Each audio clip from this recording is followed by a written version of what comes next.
મિત્રો, અંત સુધી સાંભળજો. આ વાત સાંભળીને આપની આંખો પણ ભીની થઈ જશે. ઉત્તર ગુજરાતના છેવાડાના બનાસકાંઠા જિલ્લામાં બનાસ નદીના કાંઠા પાસે આવેલ રાજપુર નામે એક નાનકડું ગામ છે. ગામની વસ્તી મોટા ભાગે ખેતી, ખેત મજૂરી અને પશુપાલન સાથે સંકળાયેલી છે. આ ગામમાં હરજીભાઈનો પરિવાર પણ વસવાટ કરે છે. હરજીભાઈને નજીકના શહેરમાં કાપડની દુકાનમાં નોકરી છે અને ગામમાં પોતાની 2 વીઘા જમીનની ખેતી પણ ખરી. ખેતીવાડીનું કામ હરજીભાઈના પત્ની કાંતાબેન સંભાળે છે. રવિવાર અને અન્ય રજાના દિવસોમાં હરજીભાઈ પણ ખેતી કામમાં મદદ કરે. સાથે દીકરી મમતા અને પુત્ર મનોજ પણ થોડો ઘણો ટેકો કરે. વર્ષે ખાધા ખોરાકી જોવું ખેતીમાંથી મળી રહે અને એક ભેંસ છે એ પણ ટેકારૂપ ખરી. હમણાં જ મમતાએ ગ્રેજ્યુએશન પૂરું કર્યું છે ને મનોજ સિવિલ એન્જિનિયરિંગના બીજા વર્ષમાં છે. ટૂંકમાં પરિવારનું જીવન ગાડું ઠીક પ્રમાણમાં રગડી રહ્યું છે. દીકરી મમતાનું સગપણ થઈ ગયેલ છે. આવતા શિયાળામાં મમતાના લગ્ન કરવાનું આયોજન ઘર સંપત પ્રમાણે થઈ રહ્યું છે. બંને બાળકોના શિક્ષણ પાછળના છેલ્લા વર્ષોના ખર્ચાઓથી ઘરમાં કોઈ લાંબી બચત તો નથી, છતાં આ સંતોષી પરિવાર હરિયો ભર્યો છે અને ખુશાલ જીવન વિતાવી રહ્યો છે. ના જાણ્યો જાનકી સાથે સવારે શું થવાનું છે. અણધારી આફત આવી પડી આ પરિવાર પર. શહેરમાંથી નોકરી કરીને રિક્ષામાં સાંજે હરજીભાઈ ઘેર આવી રહ્યા હતા. એ સમયે રિક્ષાને અકસ્માત થયો. હરજીભાઈ સડક પર પટકાયા. ત્યાં હાજર લોકોએ હરજીભાઈને તાત્કાલિક દવાખાને પહોંચાડ્યા. નિદાન થયું કે હરજીભાઈને બ્રેન હેમરેજ થયું છે ને કોમામાં સરકી પડ્યા છે. આગ તૂટી પડ્યું હરજીભાઈના પરિવાર પર. દવા અને દવાઓ ખૂબ થઈ, પરંતુ 15મા દિવસે તો આ દુનિયાને અને પરિવારને રામ રામ કરી દીધા હરજીભાઈએ. હસતો ખેલતો સંતોષી પરિવાર આમ અચાનક નિરાધાર થઈ ગયો. દવાખાનાના ખર્ચમાં બચાવેલી થોડી ઘણી માયામૂડી હતી એ પણ ખર્ચાઈ ગઈ. ખર્ચામાં ભેંસ પણ વેચાઈ ગઈ. અભ્યાસમાં ખૂબ જ તેજસ્વી એવા મનોજનું ભવિષ્ય તો ઉજળું હતું, પરંતુ હાલની પરિસ્થિતિનું શું? એમાં સૌથી મોટી વિટંબણા તો મમતાના શિયાળામાં પીળા હાથ કરવાની હતી. આ અણધારી આફતમાં મા દીકરી બંને સતત આંસુ વહાવી રહ્યા છે. આજે આ બંને સન્નારીઓ પોતાની સૌથી વધારે દુર્ભાગ્યશાળી માની રહી છે. મનોજ બંનેને સાંત્વના આપવાનો થોડો પ્રયાસ તો કરે છે, પરંતુ અંદરથી તો એ તૂટી ગયો છે ને. આખરે એ તો નાનું બાળ જ કહેવાય ને. આ પરિવારનું જમા પાસું એ છે કે એમાં સમજણ, સંસ્કાર અને સંસ્કૃતિ ઠસોઠસ ભરેલા છે, જે પ્રાણવાયુ બનીને આ પરિવારને હૂંફ આપી રહ્યા છે. બાકી તો જો ઘરનો મોભ તૂટે એ કુટુંબની વેદના અને પરિસ્થિતિનું શું હોય એ તો સૌ સમજી શકે. સમય વીતતો ગયો. 6 મહિના વીતી ગયા. ઘરનો ખૂણો છોડીને કાંતાબેન બહાર નીકળતા થયા એ સાથે જ પિયરમાં એક આંટો મારી આવ્યા.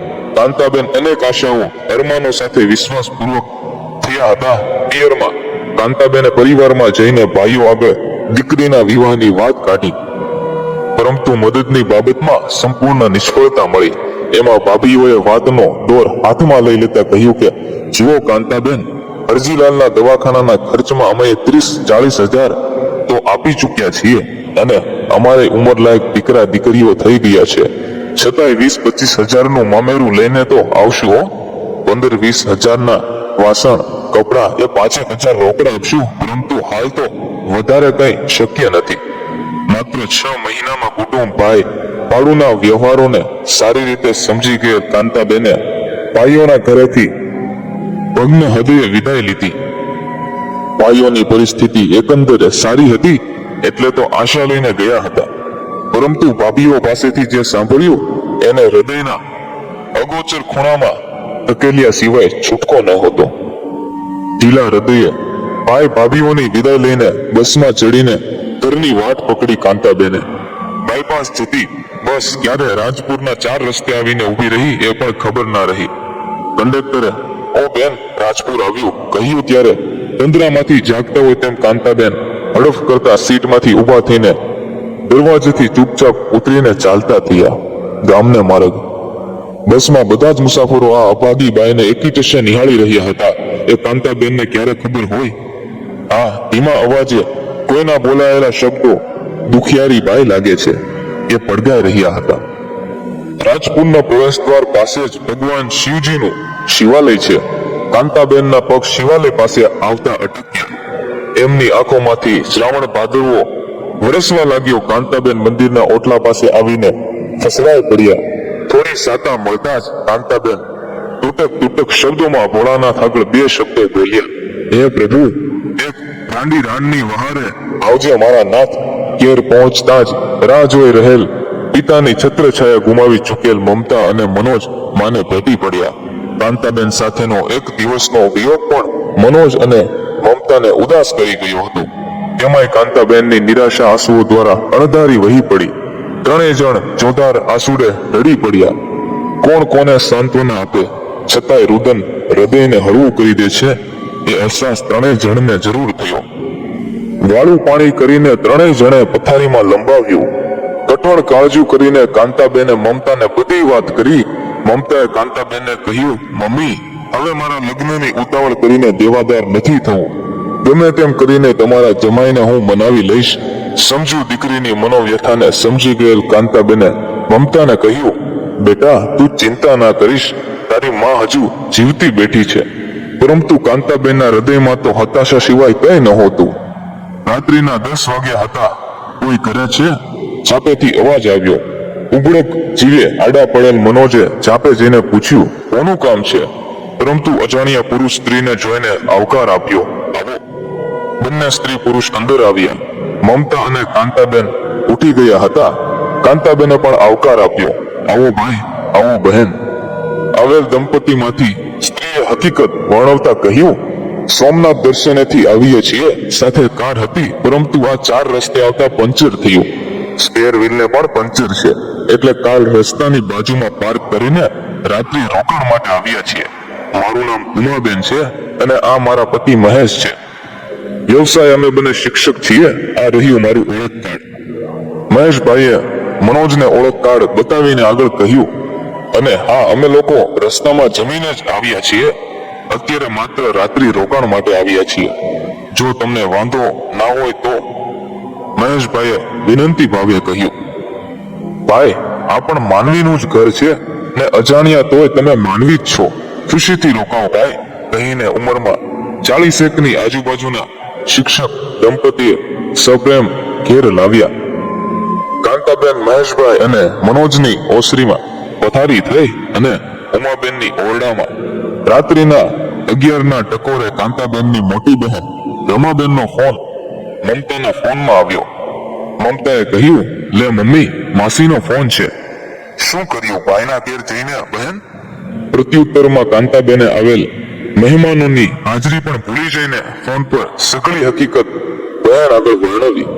15 મિનિટની વાતચીત પછી ફોન મુકાઈ ગયો. સવાર થયું, સૌ જાગ્યા.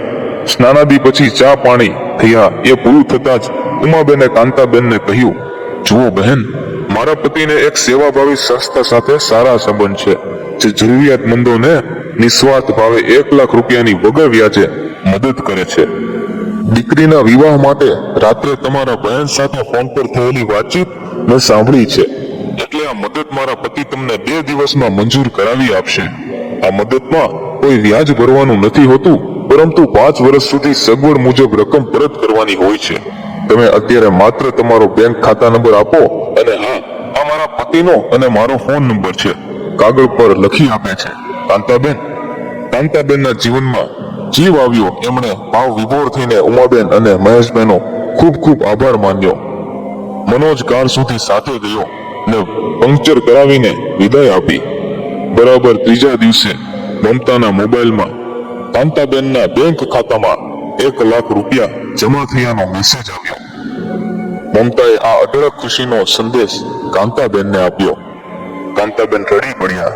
ધન્ય છે અજાણ્યા માનવ રત્નને. મમતાના લગ્નની તિથિ નક્કી થઈ. કંકોત્રીઓ છપાઈ. એ કંકોત્રી આપવાનું મહેશભાઈ અને ઉમાબેનને કેમ ભૂલાય? ફોનથી સરનામું મેળવીને કાંતાબેન ખુદ ઉપડ્યા મહેશભાઈને ગામ કંકોત્રી આપવા. કાંતાબેને ગામમાં જઈને કોઈકને મહેશભાઈનું ઘર પૂછ્યું. પેલા માણસે ઘર તો બતાવ્યું, પરંતુ એક સવાલ પણ કર્યો, બહેન, મહેશભાઈ તમારે શું થાય છે?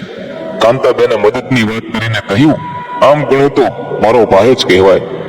અજાણ્યું ઘર બતાવનાર માણસ મહેશભાઈનો સગો નાનો ભાઈ હતો. કાંતાબેન તો મહેશભાઈના ઘર તરફ ચાલતા થયા, પરંતુ પાછળ નિસસા સાથેના શબ્દો સંભળાયા. હે પ્રભુ, આવા પરમાર્થી ભાઈ ભાભીને કે શેર માટીની ખોટ. કાંતાબેનના પગ અટકી ગયા.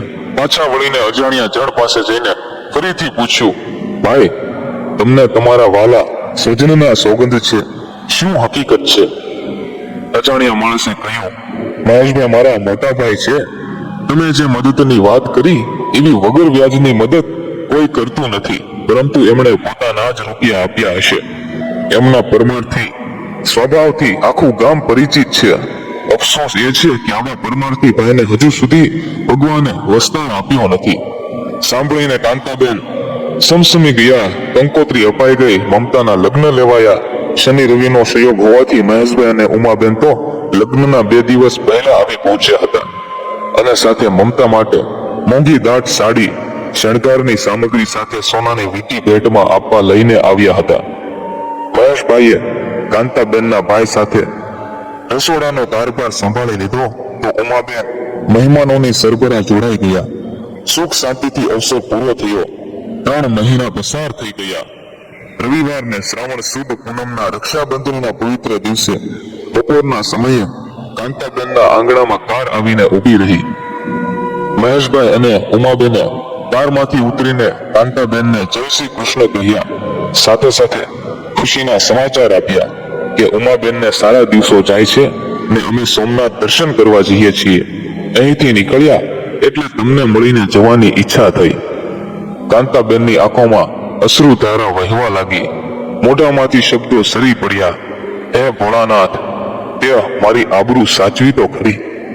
પરાયા ગરીબ જળની દીકરીઓને મદદ કરનાર માયાળુ સ્વજનના અંતરના ઓરતા પૂરા કર્યા ખરા મારા નાથ. આડોશી પાડોશીનું ટોળું જમા થઈ ગયું. ઉપસુપને ચર્ચાઓ થઈને સૌ બોલી ઉઠ્યા. એક તો બાકી કાંતા માની. 3 મહિનાથી માત્ર દૂધ પીને રહેવું ને સવાર સાંજ ભોળાનાથની 3 કલાક માળા, એ પણ ધર્મના ભાઈના ઘેર પારણું બંધાય એ માટે. મહેશભાઈ અને ઉમાબેન બધું મૂંગા મોએ સાંભળી રહ્યા હતા. કાંતાબેનને ભેટી પડ્યું શિક્ષક દંપતી. તેમની પાસે ઘડીભર બોલવાના કોઈ શબ્દ નહોતા. થોડી વાર રહીને થોડા સ્વસ્થ થઈને મહેશભાઈ એટલું જ બોલ્યા, તો બહેન, તમારી પ્રાર્થનાનું આ પરિણામ છે. તમે મને ધર્મનો ભાઈ માન્યો છે, તો હવે આજના ભાઈ બહેનના પ્રેમના પ્રતીક સમાન પવિત્ર દિવસે મને રાખડી નહીં બાંધો? ઘડીભર તો કાંતાબેન પણ કઈ બોલી ના શક્યા. થોડી વાર રહીને એમણે મમતા તરફ નજર કરી. મમતા ઘરમાં જઈને રાખડી લઈ આવી. કાંતાબેન અને મહેશભાઈની આંખોમાં પરમ સંતોષનો ભાવ સ્પષ્ટ વર્તાઈ રહ્યો હતો. મિત્રો, વાત પસંદ આવી હોય તો ચેનલને જરૂરથી સબસ્ક્રાઇબ કરજો અને આ વિડીયોને તમારા મિત્રો અને પરિવારમાં જરૂરથી શેર કરજો. અને આ કમેન્ટ બોક્સમાં એક સરસ મજાની કમેન્ટ કરવાનું ભૂલશો નહીં. ખૂબ ખૂબ ધન્યવાદ.